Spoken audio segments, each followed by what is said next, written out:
कन्या राशि वाले बंधुओं, स्वागत करते हैं आप सभी का हृदय से अभिनंदन है कन्या मंथन भिंड यूट्यूब चैनल में। तो कन्या राशि वालों, जरा ध्यान से सुनिए। आने वाले 3 से 5 दिन आपके जीवन में बहुत बड़ा संकट लेके आ सकते हैं। जी हाँ बंधुओं, आपको मिलेंगी 3 सबसे बड़ी चुनौतियां। इन चुनौतियों से निकलना, उबरना आपके लिए बहुत ही कठिन कार्य रहने वाला है। यदि आपने आज के इस कार्यक्रम को पूरा देख लिया तो निश्चित तौर पर आपको पूरा रोड मैप मिलेगा, मार्गदर्शन मिलेगा कि कौन सी है वो चुनौतियां और कैसे आप उनसे बाहर निकलेंगे। ना केवल बाहर निकलेंगे बल्कि आप अपने जीवन में सदगति को यानी बरकत को लेकर आएंगे। भगवान की कृपा और आशीर्वाद के साथ साथ उन्नति को लेकर आएंगे। इसी के साथ साथ बंधुओं, जैसा कि गुप्त नवरात्रि आने वाली है तो इससे पहले आपको अपने जीवन में कुछ जरूरी कार्य, छोटे छोटे लेकिन बहुत शक्तिशाली, विशेष फलदायी कार्य करने शुरू कर देने चाहिए। इसके विषय में भी आपको हम मार्गदर्शन देंगे। साथ ही साथ बताएंगे आपके जीवन की 5 बड़ी भविष्यवाणियों के विषय में जो अगले 3 से 5 दिनों में आपके जीवन में घटित होने वाली हैं। बंधुओं, हम अपने हर एक कार्यक्रम में कोशिश करते हैं कि आपको सर्वश्रेष्ठ भविष्यवाणियां दी जाएं जो पूरी तरह से आपके जीवन पर फिट बैठे, आपके जीवन से, आपके रोजमर्रा के जीवन से जुड़ी हुई हो। हवाबाजी वाली भविष्यवाणियां कि आपका विदेश में ट्रिप लगेगा, आपकी करोड़ों की प्रॉपर्टी आ जाएगी, ऐसी बातें नहीं करते। हम वो बातें करेंगे जो आपके दैनिक जीवन से जुड़ी हुई है, आपसे जुड़ी हुई है। इसीलिए भावनाओं के साथ साथ पूरे गणितीय आकलन को आपके लिए लेकर आते हैं और ये सब महामाई की सेवा में उनके आशीर्वाद से आपको देते हैं। साथ ही साथ बंधुओं, हम आपको कार्यक्रम के अंत में बताएंगे 2 ऐसी विशेष क्रियाएं जिससे अष्टलक्ष्मी, भगवान नारायण श्री हरि विष्णु के साथ माता लक्ष्मी, जिनका स्वरूप असली स्वरूप कहा जाता है, जिसमें कि माई अपने संपूर्ण स्वरूप में आपके घर में प्रवेश करेंगे। ऐसी विशेष क्रियाएं आपको हम बताएंगे और ऐसे विशेष समय और काल पर इन क्रियाओं को आपके लिए करना बेहद आवश्यक है। देखिए बंधु, चीजें तो वही हैं लेकिन उनको करने का समय और काल जब परिवर्तित होता है तो उनके प्रभाव बहुत अधिक हो जाते हैं। समय पर कोई भी सही क्रिया की जाए तो उसका फल कई गुना बढ़कर मिलता है और यदि समय निकल जाने पर की जाए तो फल तो तब भी है लेकिन उतना अधिक नहीं है। तो ये अच्छा समय आ रहा है, 9 दिन का विशेष समय और काल है। इसमें आप अपनी बड़ी से बड़ी इच्छा, मनोकामना महामाई की कृपा और आशीर्वाद से पूर्ण करवा सकते हैं। बहुत सारी बातें इसके विषय में हम आपको बताएंगे। उपाय, क्रियाएं, विधियां सब कुछ विशेष तौर से आपको समझाएंगे। इनमें से ऐसा नहीं है कि सारी क्रियाएं, उपाय, विधियां आपको करनी है, ऐसे तो परेशान हो जाएंगे। जो आपको उचित लगे, सही लगे, आपके समय और काल के अनुरूप हो, जिसे करने में आप पूरी तरह से सक्षम हो, उसे कर लीजिए। आपका उद्धार निश्चित तौर पर हो जाएगा। आज के कार्यक्रम के अंत में जो हम 2 क्रियाएं बताने वाले हैं वे तो सर्व सामान्य को करनी चाहिए, उनसे तो विशेष कृपा और आशीर्वाद महामाई का प्राप्त होता ही होता है। साथ ही आपके जीवन में, आपके घर परिवार में, आपके खुद के शरीर में नेगेटिविटी यदि कहीं वास कर रही है तो वह निकल जाएगी, बाहर चली जाएगी। इस नवरात्रि के बाद आपका 100% भाग्योदय हो जाएगा यदि आप इन बातों को समझ लेंगे। कहने का मतलब यह है कि यह जो कार्यक्रम है यह समय और काल के अनुरूप है, आज के समय की मांग है और आपके लिए सर्वश्रेष्ठ मार्गदर्शन लेकर आया है।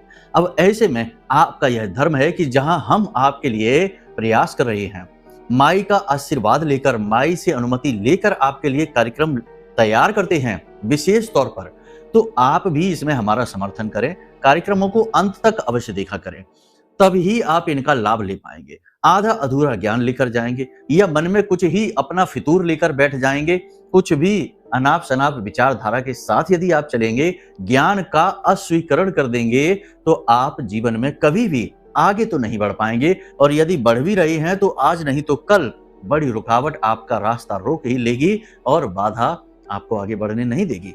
तब आपको ये चीजों की याद आएगी। याद रखना बंधुओं, इस संसार में इंसान के हाथ में सब कुछ नहीं है, इंसान के हाथ में सिर्फ कर्म करना है।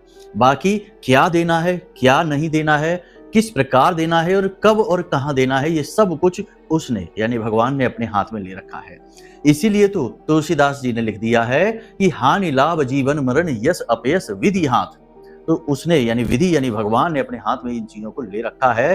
तो अब ऐसे में आप क्या करें, अपना कर्म करें यानी अपनी जो दैनिक क्रियाएं हैं वो करें, अपना जीवन का यापन करें। साथ ही उस विधि से, उस भगवान से अपना नाता जोड़ लें, ताकि जब भी वो कुछ करने चले तो आपकी उसे याद सबसे पहले आए। जैसे किसी के अगर 3 बच्चे हैं तो उनमें से एक बच्चा कुछ ज्यादा ही सेवा करता है, माँ बाप की चापलूसी करता है, प्रेम करता है, तो उसमें माँ बाप उसे ज्यादा लाड़ देते हैं। चीजें तो सबको मिलती है लेकिन उसे कुछ ज्यादा ही मिलता है। बिल्कुल यही भाव है। देखिए बंधु, जो बातें हम आपको बताते हैं तो ये बातें हम खुद महसूस करते हैं, तब आपको बताते हैं। और एक बात आपको हम बता दें कि ये जो संसार है, ये जो ब्रह्म है और ये जो पूरा ब्रह्मांड है, सब भाव प्रधान है। जैसा आपका भाव होगा वैसा ही यह संसार आपको लगने लगेगा। इसीलिए तो कहा गया है कि जैसी मनः स्थिति वैसी परिस्थिति, यत पिंडे तत ब्रह्मांडे। तो आपका जैसा भाव रहेगा वैसा ही ये संसार, वैसा ही ईश्वर का प्रेम, आशीर्वाद और कृपा आपको मिलेगी। भाव बहुत महत्वपूर्ण है। तो भाव जगाने के लिए ये बातें हम आपसे कहते हैं। अक्षर से इन बातों को पकड़ेंगे तो शायद आपको ऐसा लगेगा कि ये क्या कह रहे हैं, फालतू की बातें हैं। और एक बात और आपको हम बता दें कि आपने भोला राम की कहानी तो सुनी ही होगी, श्रीमद् भागवतम में है। बहुत सारे ब्राह्मण जो हैं, बहुत सारे अज्ञानी लोग हैं, सुनाते हैं कि भगवान भोला राम से कैसे प्रसन्न हो गए। प्रभु श्री राम लक्ष्मण सीता जी के साथ आए उनकी सूखी रोटियां खाने के लिए। कहने का मतलब यह है कि जितना भोला होगा, जितना भाव गहरा होगा, भगवान से जुड़ाव भी उतना ही गहरा होगा। जितने आप तर्क कुतर्क वितर्क के चक्करों में पड़ेंगे, जितने आप हर बात में क्यों कहेंगे, कैसे कहेंगे, उतना ही आप उस ब्रह्म से दूर होते चले जाएंगे, भौतिकवादी होते चले जाएंगे। और इस भौतिकवादी सोच का तो अंत है ही, आज नहीं तो कल। ये भौतिकता तो समाप्त ही हो जानी है। सूर्य, चंद्र, ये पृथ्वी, ये धरा, ये हम सब, ब्रह्मांड सब एक दिन समाप्त हो जाने। सबकी एक्सपायरी डेट है, उस ब्रह्म की नहीं है। तो ब्रह्म से जुड़िए, भाव जुड़िए। ये सब बातें हम आपको केवल इसलिए बताते हैं ताकि आप ना केवल अपनी एस्ट्रोलॉजी को समझें, अपने अंदर भाव जगाएं। क्योंकि जीवन का उद्धार तभी होना है जब आप उससे जुड़ जाते हैं। खाली बातें कर लेने से, इधर उधर छोटे मोटे उपाय कर लेने से काम नहीं बनता है। इसलिए सात्विकता को जगाने का प्रयास है हमारा। इसीलिए इतनी बातें आपसे कहते हैं। यदि इन बातों में कुछ भूल चूक भी हो जाती है, गलती भी हो जाती है, तो उसके लिए क्षमा प्रार्थी भी हैं। चलिए बंधुओं, अब अपने मूल विषय को शुरू करते हैं। महामाई को याद करते हुए कमेंट बॉक्स में पूरे भक्ति भाव के साथ लिख डालिए, जय मां भद्रकाली कृपा करो। महामाई निश्चित तौर पर आपके ऊपर कृपा करेंगी, कर ही दी है, तभी ये कार्यक्रम आप तक पहुंचा है। अब यदि भाव और गहरा है तो लिख डालिए कि मैं भी माई के परिवार का हिस्सा हूं। बड़े सौभाग्य की बात है ये, ठीक है। एक बात और यहां पर हम आपको बता दें कि नवरात्रि पर विशेष पूजा पाठ अनुष्ठान, जो हमने पिछले कार्यक्रमों में भी बताया, फिर से बता दें, ये हमारा धर्म है, हम तो करेंगे ही। पूरे 9 दिन रात भर मंत्रोच्चारण अनुष्ठान होते हैं और हवन आदि किए जाते हैं। अगर आप भी उसमें भाग लेना चाहते हैं, क्योंकि हम तो करेंगे, हमारा तो धर्म है, हम इसी के लिए हैं, इस संसार में माई की सेवा के लिए। आप यदि इसमें शामिल होना चाहते हैं, माई की कृपा आशीर्वाद आप तक पहुंचे, आप ये चाहते हैं, तो आप इसमें शामिल होने के लिए वीडियो में नंबर दिए गए, इन नंबरों पर फोन करके सारी जानकारी प्राप्त कर सकते हैं। एक दिन के लिए भी शामिल हो सकते हैं और पूरे 9 दिनों के लिए भी शामिल हो सकते हैं। आपसे एक छोटी सी दक्षिणा लेकर हम आपको यह अवसर देंगे कि आप माई की सीधी सेवा कर सकते हैं, ठीक है। आप जहां हैं वहां बने रहिए, बस आपका नाम, आपका एक फोटो और आपके नाम से यहाँ पर सामग्री माई को अर्पित कर दी जाएगी। फिर माई देख लेंगी जो भी आपके जीवन में चल रहा है, भला या बुरा, माई सब संभाल लेगी। चलिए बंधुओं, अपने मूल विषय को शुरू करते हैं। बात करते हैं 5 बड़ी भविष्यवाणियों की। उसके बाद जो आपके जीवन की अग्नि परीक्षा है, यानी कि 3 बड़ी चुनौतियां हैं आपको मिलने वाली है, वो बताएंगे, फिर महा उपाय बताएंगे, ठीक है। तो अब ध्यान से सुनिए। प्यारे मित्रों, हमारे अत्यंत प्रिय और परम पूज्य अमिताचार्य जी के पास माँ बगलामुखी और माँ भद्रकाली की साधनाओं का वर्षों का अनुभव है और माता रानी की इनके ऊपर पूर्ण कृपा और सिद्धि है। आचार्य जी ने अपने सटीक कुंडली विश्लेषण और श्रेष्ठतम उपायों के माध्यम से हजारों लोगों के जीवन को खुशियों से भरा है। आचार्य जी का कुंडली विश्लेषण और उपाय करवाने का तरीका इतना अद्भुत है कि जीवन के हर एक दुख और कष्ट का कारण जड़ से ही समाप्त हो जाता है। फिर समस्या चाहे जैसी भी हो, कर्जा बहुत बढ़ गया हो, व्यापार चल नहीं रहा हो, बीमारियों में आप बर्बाद हो चुके हो, रिश्तों में प्रेम समाप्त हो चुका हो, या फिर नौकरी ही ना मिल रही हो, विवाह में देरी होती हो, कैसी भी समस्या हो, इन समस्याओं का कारण क्या है, कौन सी महादशा परेशान कर रही है, कौन सा दोष लगा हुआ है, सब कुछ आचार्य जी इतना सटीक बताते हैं कि वर्षों वर्ष के दुख कुछ ही दिनों में समाप्त हो जाते हैं। अगर आपके जीवन में भी कोई ऐसी संकट की घड़ी है तो यही सही समय है जब आप पूज्य आचार्य जी के हाथों से अपनी कुंडली का विश्लेषण करवाएं और वर्षों से चल रहे दुखों और संकटों के इस चक्र से बाहर निकल जाए। प्यारे मित्रों, अभी वीडियो में दिए गए नंबरों पर फोन करिए और अपनी कुंडली का श्रेष्ठतम आकलन करवा डालिए। जिंदगी बदलने का यह सबसे बड़ा मौका हाथ से मत जाने दीजिएगा। जय माई की, महामाई आपका कल्याण करे। सबसे पहली बात, किसी बात को लेकर आप मन ही मन थोड़े से चिंतित हैं, थोड़े से व्याकुल हैं, घबराए हुए भी हैं, डरे हुए भी हैं। आपको कोई एक बात है जो अंदर ही अंदर खाई जा रही है, आप किसी से उसके विषय में ज्यादा चर्चा नहीं कर रहे हैं, उसे आपने अपना निजी विषय बना रखा है, लेकिन वह आपके स्वभाव पर प्रभाव डाल रहा है, आपके काम पर प्रभाव डाल रहा है। इसका नतीजा ये होगा कि आप थोड़े से चिड़चिड़े स्वभाव के हो जाएंगे। एक तरफ काम की अधिकता तो है ही, काम तो रुकने वाला है नहीं, ऊपर से मन में चल रही ये उधेड़ बुन आपको परेशान कर रही है। कुछ ऐसा होने वाला है, कोई ऐसी घटना, कोई ऐसी बात जिसकी वजह से आप परेशान चल रही हैं। तो दूसरा ये चल रहा है। तीसरा ये होगा कि आपके अपने जो है ना, उनमें ही कुछ ऐसे लोग हैं जो आपके मजे लेना चाहते हैं, तो आपसे ऐसी बात बोलेंगे जिससे आप चिढ़ जाएंगे, आपको बात बुरी लग जाएगी, तो आप उस पर रिएक्ट करेंगे। तो ये ही चीज आपको नहीं करनी है। छोटी छोटी बातों को दिल से नहीं लगाना है और किसी के द्वारा कही गई किसी भी बात पर कोई प्रतिक्रिया नहीं देनी है। देनी भी है तो प्रतिक्रिया बहुत नियंत्रित होनी चाहिए, यानी कि पूरे नियंत्रण के साथ, जितना जरूरी है बस उतना ही करें। क्रोध ना दिखाएं, क्रोध दिखाते ही आपका नुकसान हो जाएगा, आपका समय, आपकी ऊर्जा, आपका मन सब खराब हो जाएगा, चीजें तितर बितर होने लगेगी। हालांकि परिस्थिति इतनी खराब नहीं है, सारी चीजें नियंत्रण में हैं, आप सब कुछ संभाल लेंगे, ये हमें पता है, क्योंकि हमने आपकी राशि का अध्ययन किया है, आपके स्वभाव को हम जानते हैं। आपके अंदर हर वो गुण है जो कि आपको हर मुसीबत से बाहर निकाल सकता है। आप सक्षम हैं, ज्ञानवान हैं, एनर्जेटिक हैं, ऊर्जा की आपके अंदर कोई कमी नहीं है। आप प्लानिंग कर सकते हैं, सोच समझकर आप निर्णय लेने की पूरी क्षमता रखते हैं। इसके बाद भी आप ये अच्छी तरह से जानते हैं कि किस व्यक्ति से आपको सलाह लेनी है, जो आपको सटीक आकलन करके सही सलाह देगा, किस व्यक्ति से बात करनी है, ये भी आप जानते हैं। जीवन के अनुभवों से ये आप सीखे हैं, पहले नहीं जानते थे लेकिन अब आप ये जान चुके हैं। कहने का मतलब ये है कि आप अपने ऊपर पूरा नियंत्रण रखिए, बिल्कुल भी आपको व्याकुल नहीं होना है, चीजें आपके नियंत्रण में ही हैं। बस आपको महसूस हो रहा है कि चीजें कुछ खराब हो रही हैं, कुछ इधर उधर तितर बितर सी होती आ रही है, आपके हाथों से बात निकल रही है। और एक खास बात आपको बता दें कि देखो, आप अपने प्रयास में लगे रहिए, मेहनत करते रहिए, आप अपने रिजल्ट के लिए अपने प्रयासों पर ही निर्भर मत होइए, उस ब्रह्म का भी थोड़ा बहुत योगदान है इसमें। हमने अभी कहा कि हानि लाभ जीवन मरण, तो ऐसे ही आपको थोड़ा सा ईश्वर को भी इसमें क्रेडिट देना है ना। आपने तो सब कुछ अपनी तरफ से कर लिया, फिर भी कुछ ऐसा होता है जो आपके मन के अनुकूल नहीं है, तो इसमें आपको व्याकुल नहीं होना, डरना नहीं है। देखिए, आपने अपनी योजना बनाई, उसके अनुसार आपने कार्य कर लिया, लेकिन उस ईश्वर ने भी, उस भगवान ने भी तो कुछ योजना बनाई है आपके लिए, उसे अपने अनुसार काम करने दीजिए।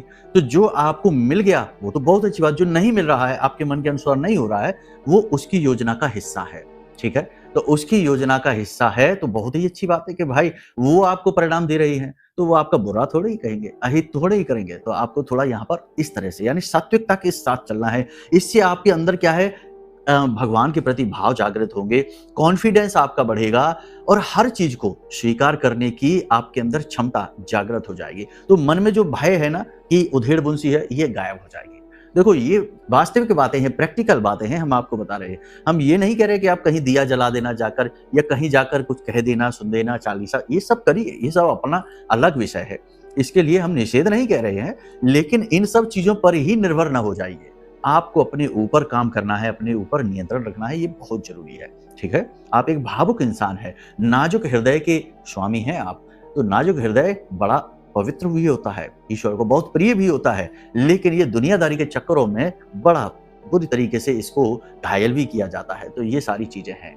अब दूसरी घटना देखो, कुछ ऐसा कोई निर्णय आएगा, कोई ऐसी बात, कोई ऐसी चीज घटित होगी जो आपके मन के अनुसार नहीं होगी। आपको अपनी ही योग्यता पर शक होने लगेगा, आपको अपने ही कार्यों पर, अपनी कार्यशैली पर ही शक होने लगेगा, अपने ऊपर ही आपका आत्मविश्वास कम हो जाएगा। तो आपको ऐसा लगेगा कि कहीं आपने ही कोई कसर छोड़ दी है, आपकी ही कोई गलती है जिसकी वजह से परिणाम आपके मन के अनुकूल नहीं आए हैं।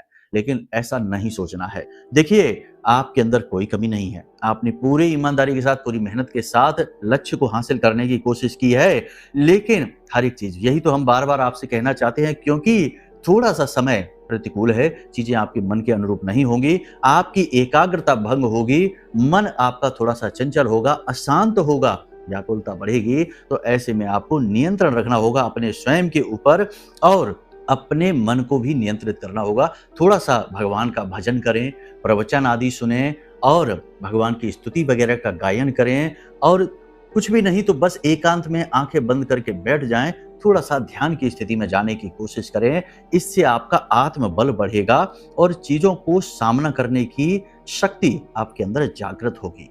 अब तीसरी भविष्यवाणी ये रहेगी कि आपको धन लाभ होगा। अगले 3 से 5 दिनों में कहीं से भी आए, कैसे भी आए, किसी भी प्रकार से आए, आपके पास धन अवश्य आएगा।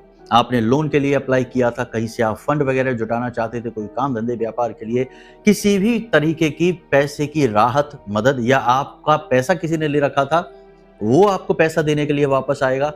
मतलब कहने का ये है कि किसी भी प्रकार से हो, आपके पास अचानक धन का आगमन होगा। ठीक है? ये एक अच्छी खबर रहेगी आपके लिए। एक और अच्छी खबर आपके लिए ये रहेगी कि फ़ोन पर कोई व्यक्ति आपको एक अच्छी खबर सुनाएगा, ठीक है ना? कोई ऐसी बात, कोई ऐसा समाचार। देखो, अच्छाई और बुराई दोनों चीज़ें एक साथ चलती हैं। कहीं आप ये ना सोचने लगना कि अभी तो गुरुजी कह रहे थे कि निराशा रहेगी, समय थोड़ा प्रतिकूल है, अब कहने लगे कि कोई अच्छी खबर। देखो, ऐसा है कि जीवन में कभी भी एक सार जीवन नहीं होता। जीवन में हमेशा 2 पहलू होते हैं। संसार के 2 पहलू हैं, जैसे पुरुष और स्त्री तत्व है, जैसे दिन और रात है, जैसे प्रकाश और अंधेरा है, वैसे ही अच्छा और बुरा है। तो कहने का मतलब ये है कि जहां एक तरफ थोड़ा-सा आपको मानसिक तौर पर पीड़ा रह सकती है, वहीं दूसरी तरफ कुछ राहतें भी मिलेंगी, आगे बढ़ने के मौके भी मिलेंगे। तो दोनों चीजें एक साथ चलेंगी, ठीक है ना? संतुलन आपको बनाना है। संतुलन बनाना आपके जीवन की बड़ी चुनौती है और इसे आपको स्वीकार करना ही पड़ेगा। जब आपने अपने जीवन में संतुलन खोया है, चाहे भावनात्मक संतुलन हो, चाहे खर्च का संतुलन हो, किसी भी प्रकार का आपको नुकसान हुआ है, तो बस इसी चीज में आपको एक सही संतुलित व्यवहार करते हुए चलना है, ठीक है? अब एक बात यहाँ पर हम आपको बता दें कि आप कोई भी कार्य करने में सक्षम है, किसी भी प्रकार का निर्णय लेकर और उसे अमल में लाकर उसमें कामयाबी हासिल करने का हुनर आपको आता है। तो आप अपने करियर से जुड़ा कोई एक कठोर निर्णय, एक कठिन निर्णय आप लेने वाले हैं और इस कठिन निर्णय पर आप अटल रहेंगे, अडिग रहेंगे और इसका शुरुआत में आपको थोड़ा-सा नुकसान अवश्य होगा, लेकिन आगे भविष्य में इसका आपको बहुत लाभ मिलेगा, पूरा लाभ मिलेगा, ठीक है? तो कहने का मतलब ये है कि कठोर निर्णय आप लेने वाले हैं और ये ठीक है, शुरुआत में परेशानी हो सकती है, लेकिन बाद में बहुत अच्छा रहेगा। क्योंकि यहाँ पर हम आपको बता दें कि आप अपने करियर को लेकर पूरी तरह से गंभीर हैं। कभी भी ऐसा नहीं रहा कि आप सीरियस नहीं रहे हैं, सीरियस रहे हैं, गंभीर रहे हैं और ये गंभीरता ही आपको यहाँ तक लेकर आई है। जहाँ भी आपने अपने जीवन में उपलब्धि हासिल की है, वह आपने अपने करियर को जब गंभीरता से लिया और हर एक चीज को साइड में करके केवल और केवल अपने लक्ष्य को साध कर आगे बढ़े हैं, तो हासिल किया और ये प्रवृत्ति आपके अंदर है। तो मतलब ये है कि करियर को गंभीरता से लेना आपके लिए अच्छा रहेगा और इस समय ये स्थिति है आपके पास। एक बात यहाँ पर आपको और बता दें हम कि आपके अपने ही आपसे थोड़ी सी ईर्ष्या रखेंगे। आप कुछ भी करने की कोशिश करेंगे, कोई भी काम करेंगे, थोड़ा सा भी आगे बढ़ेंगे, अपनों की ही ईर्ष्या के शिकार हो जाएंगे। जी हाँ बंधुओं, आपको शत्रुओं के लिए बाहर जाने की जरूरत नहीं है। आपके आसपास, आपके अपनों में ही शत्रु हैं। ईर्ष्या के वशीभूत होकर बहुत सारे काम ऐसे कर डालते हैं ये लोग कि आपके जीवन में बाधा बन जाती है। तंत्र मंत्र भी कराने से पीछे नहीं हटते हैं। तो थोड़ा सा कहने का मतलब ये है कि अलर्ट रहना है, ठीक है? किसी पर भी भरोसा नहीं करना है। भरोसा करना है तो सबसे पहला भरोसा स्वयं पर करिए। दूसरा भरोसा करना है तो अपने भगवान पर, जिसकी आप पूजा पाठ करते हैं। और तीसरा भरोसा करना है तो अपने माँ बाप पर करिए। हालांकि आज के समय में तो माँ बाप भी कभी कभी ऐसा रूप ले लेते हैं, ऐसी स्थितियां पैदा कर देते हैं कि संतान उन पर भी भरोसा नहीं कर पाती है। इसीलिए तो इसे कलयुग कहा गया है कि यहाँ हर रिश्ते में कहीं ना कहीं, कभी ना कभी मिलावट आ ही जाती है। तो सर्वश्रेष्ठ है कि स्वयं पर भरोसा करो और उस पर भरोसा करो। अब बात करते हैं चुनौतियों की। 3 बड़ी चुनौतियां जिनसे आपको युद्ध लड़ना है, इनसे आपको पार निकलना है। सबसे बड़ी चुनौती कि आपके ऊपर आरोप लगेंगे। किसी प्रकार का आरोप, किसी प्रकार का लांछन आपके ऊपर लग सकता है, आपकी छवि खराब की जा सकती है। हालांकि ये आरोप और लांछन सही नहीं है, लेकिन फिर भी षड्यंत्र के तहत आपके ऊपर आरोप लगाए जाएंगे, लांछन लगाए जाएंगे, आपकी छवि खराब करने की कोशिश की जाएगी। आपकी छवि खराब होने की चिंता की वजह से आप परेशान हो जाएंगे, व्याकुल हो जाएंगे, अपने आप को सत्य साबित आप कर नहीं पाएंगे। ये एक बड़ी चुनौती है। तो इसके लिए आप थोड़ा सा पहले से ही अलर्ट रहिए। आपके कार्यस्थल पर किस प्रकार का वातावरण चल रहा है, इस सब पर आप नजर रखिए, ठीक है, और पहले से ही सावधानी लेकर चलिए। आप एक ऐसे व्यक्ति हैं जिसका हमेशा दुरुपयोग किया जाता है, भावनात्मक दुरुपयोग। आपने जिसके साथ अच्छा करने की कोशिश की है, उसने ही आपके साथ पूरी शत्रुता निभाई है, ठीक है। तो ये चीजें है ना, आपके लिए बैकफायर कर जाती है, यानी आपके लिए साइड इफेक्ट देती हैं। आप अच्छा जितना बनने की कोशिश करेंगे, उतना ही आप बुरे होते चले जाएंगे। आप अपने बारे में सोचिए, स्वार्थी बनिए, यही आपके लिए सर्वश्रेष्ठ सलाह है। दूसरा, कभी कभी आपके ऊपर अगले 3 से 5 दिनों में आलस इतना अधिक हावी हो जाएगा कि आप काम को टालेंगे और इससे आपका नुकसान हो जाएगा। जरूरी चीजें कुछ आपके हाथ से मिस हो जाएंगी, ये बड़ी बात है। तीसरा, आपका अपना ही कोई ऐसा व्यक्ति जिस पर आप पूरा भरोसा करते हैं, वही व्यक्ति आपका जब आपको सबसे ज्यादा जरूरत होगी उस वक्त साथ नहीं देगा। ऐसी बातें, ऐसे काम करेगा जिससे आपका दिल दुखेगा, आप इससे परेशान, व्याकुल हो जाएंगे। इसी के साथ साथ आपका कोई कीमती सामान चोरी हो सकता है, रुपए पैसे की भी थोड़ी बहुत ठगी आपके साथ हो सकती है। तो थोड़ा अलर्ट रहना है और ऊंचे स्थानों पर सोच समझकर जाना है। गिरने फिसलने का डर है, वाहन आदि भी सोच समझकर चलाना है। बाकी सब कुछ ठीक है, चिंता की कोई बात नहीं है। बस यही है, आपका युद्ध आपके स्वयं के अपने अस्तित्व के लिए युद्ध है, स्वयं से युद्ध है ये, ठीक है। इस पर आपको विजय हासिल करनी ही होगी और आप ये काम कर पाएंगे, ठीक है। अब बताते हैं वो 2 कार्य जो आपको जरूर करने हैं। सबसे पहला कार्य, देखो जीवन में जब भी परेशानी आती है, निगेटिविटी की वजह से आती है, नकारात्मकता की वजह से, कहीं ना कहीं से ये नकारात्मकता आई है। और आज के युग में तो पूरा वातावरण ही नकारात्मकता से भरा हुआ है। देखो, कोई व्यक्ति आपको ऐसा मिला है जो दूसरों के लिए भला सोचता हो कि अच्छा हुआ उसे तरक्की मिली, भगवान करे उसे खूब तरक्की मिले, और उसकी जो भी हमसे बन पड़ेगा हम उसके लिए करेंगे। इस तरीके की बातें तो ऐसा लगता है जैसे कोई पुरानी, आज से 40 साल 30 साल पुरानी फिल्म देख रहे हैं। ये फिल्मी बातें लगती हैं। आज के समय में तो लोग, चाहे कोई अपना हो चाहे पराया हो, जरा सा आगे बढ़ते हैं, पीछे खींचने की कोशिश करते हैं, टांग खींचते हैं, नीचे गिराने की कोशिश करते हैं, और नहीं गिरा पाते हैं तो मन ही मन उसे बहुत कोसते हैं, जैसे उसने कोई पाप कर दिया हो। कहने का मतलब यह है कि निगेटिविटी हद से ज्यादा बढ़ चुकी है। ऐसे में आपको अपने आप को शुद्ध रख पाना बड़ा मुश्किल होता जा रहा है। भोले भाले लोगों के लिए यह समय बिल्कुल भी अनुकूल नहीं है, पूर्णतः प्रतिकूल हो चुका है, क्योंकि ये हमेशा शिकार ही होते रहते हैं, भावनाओं के शिकार, बातों के शिकार। तो ऐसे में आपको अपनी सुरक्षा करनी बहुत अधिक आवश्यक है। देखो, हमने अनुष्ठान पूजा पाठ के विषय में तो आपको बता ही देंगे, लेकिन आज बताएंगे शुद्धता के विषय में, नकारात्मकता से मुक्ति प्राप्त करने के विषय में। तो एक स्नान होता है जिसे तांत्रिक स्नान, शैव स्नान कहा जाता है।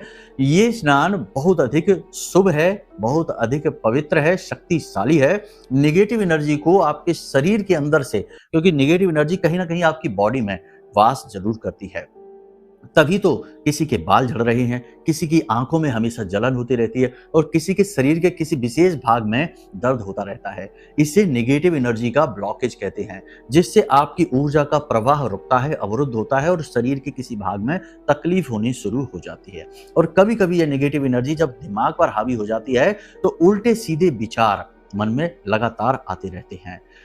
जो नहीं है वो स्थिति भी दिखाई देने लगती है। तो इससे छुटकारा प्राप्त करने के लिए आपको ये करना है। क्या करना है, अब ध्यान से सुनिए। आज जब आप इस कार्यक्रम को देख रहे हैं तो कल से ही इस क्रिया को करना शुरू करिए। जिस पानी से आप स्नान करते हैं उस पानी में आपको ये चीजें मिलानी है: 1 इलायची, 2 लौंग, 4 काली मिर्च, थोड़ी सी हल्दी और तुलसी मैया के जड़ की थोड़ी सी मिट्टी। ये चीजें कूट कर आपको अपने उस जल में मिला लेनी है। ये जल आपका पूर्ण पवित्र हो चुका है। इस जल से आपको स्नान करना है। इसे मोक्षदायिनी स्नान कहा गया है, और इस स्नान के करने से इंसान का मन, शरीर और वातावरण सब पवित्र होता है। पहली चीज तो ये आपको कल से ही शुरू कर देनी है, और लगातार नवरात्रि समाप्त होने तक प्रतिदिन इस क्रिया को आपको करना है, ठीक है। पहली चीज तो ये हो गई। दूसरी चीज है कि धूनी देना। तो इसके लिए आपको क्या चाहिए, ध्यान से सुनिए। सफेद गुग्गल, नारियल का चूरा, थोड़ा सा गुड़, गाय का घी और लौंग का एक जोड़ा और एक इलायची, इन सब चीजों को कूट कर एक पेस्ट जैसा बना लो, ठीक है। और शाम के समय यानी कि गोधूली अवस्था में लगभग 6:30 बजे के आसपास एक प्लेट ले लीजिए या एक छोटी सी कटोरी कोई ले लीजिए, उसमें भीमसेनी कपूर रखिए और उस कपूर को जलाने के बाद उसके ऊपर इस सामग्री को थोड़ा सा रख दीजिए। इसके बाद इसे अपने पूरे घर में घुमाइए। आप इसे जब अपने पूरे घर में घुमाएंगे तो इससे जो धुआं उठेगा वह इतना सात्विक और इतना बली है कि वह आपके घर की हर एक नेगेटिविटी को बाहर निकाल कर फेंक देगा। ये क्रिया भी आपको लगातार नवरात्रि समाप्त होने तक यानी कि 4 जुलाई तक करनी है। आप देखेंगे कि जैसे जैसे नवरात्रि समाप्त होगी यानी आगे बढ़ेगा यह नवरात्रि का विशेष पर्व, वैसे वैसे आपके जीवन में परिवर्तन होना शुरू हो जाएंगे। आज आप इस कार्यक्रम को देख रहे हैं, कल से ही ये क्रियाएं करना शुरू करिए, चमत्कार आपके जीवन में घटित होते चले जाएंगे, इस बात की हम गारंटी देते हैं, ठीक है। तो अब यदि आपको पूजा में भाग लेना है तो नंबर वीडियो में दिए गए हैं। यदि कुंडली का विशेष विश्लेषण कराना है, विशेष तौर पर जल्द से जल्द राहत चाहते हैं, तो भी नंबर वीडियो में दिया गया है। इन पर संपर्क करिए, अपनी समस्या बताइए। महामाई मां बगलामुखी की कृपा और आशीर्वाद से आपके जीवन के हर एक कष्ट समाप्त माई खुद करेंगी। हम तो केवल छोटे से माध्यम है, एक तुच्छ से बिल्कुल जरा से उनके दास हैं, लेकिन माई की कृपा से आपको इससे मुक्ति मिलेगी, ये हमें भरोसा है, ठीक है। इसी के साथ साथ आपको हम बता दें कि आप जब हमसे यहाँ संपर्क करेंगे तो हम माई की पूरी पूजा सामग्री जो है, पूजन विधि है, वो PDF के रूप में आपके पास भेज देंगे। ये फ्री में रहेगी, जिसमें माई का चालीसा है, आरती है, कवच पाठ है और माई के असली विग्रह की फोटो है। इसे आप मुफ्त में ही प्राप्त कर सकते हैं। तो आप WhatsApp नंबर पर मैसेज करिए, फोन करिए, आपको ये चीजें भेज दी जाएंगी, ठीक है। माई स्वयं आपके घर में आ जाएंगी और फिर जहां माई का वास हो गया वहां भला किसी का अहित कैसे हो सकता है, असंभव है यह, ठीक है। तो चलिए बंधुओं, हमेशा हंसते रहिए, मुस्कुराते रहिए, सकारात्मक रहिए, महामाई पर अपनी आस्था और विश्वास बनाकर रखिए, क्योंकि आपका उद्धार तो वहीं से होना है। तो प्रेम से बोलिए जय माई की। हमारे प्रिय और परम पूज्य आचार्य जी ने अपनी साधनाओं के अनुभवों पर आधारित शक्तिशाली उपाय और क्रियाओं के माध्यम से हजारों लोगों के जीवन को पूरी तरह से बदला है। आचार्य जी के द्वारा बताया गया हर एक उपाय इतना सटीक और कारगर होता है कि जो भी इसे पूरे भाव के साथ कर लेता है, उसे साक्षात महामाई की कृपा और आशीर्वाद प्राप्त हो जाती है। इसलिए निसंकोच इन उपायों को पूरे भाव के साथ करिए, आपका कल्याण होगा। जय माई की।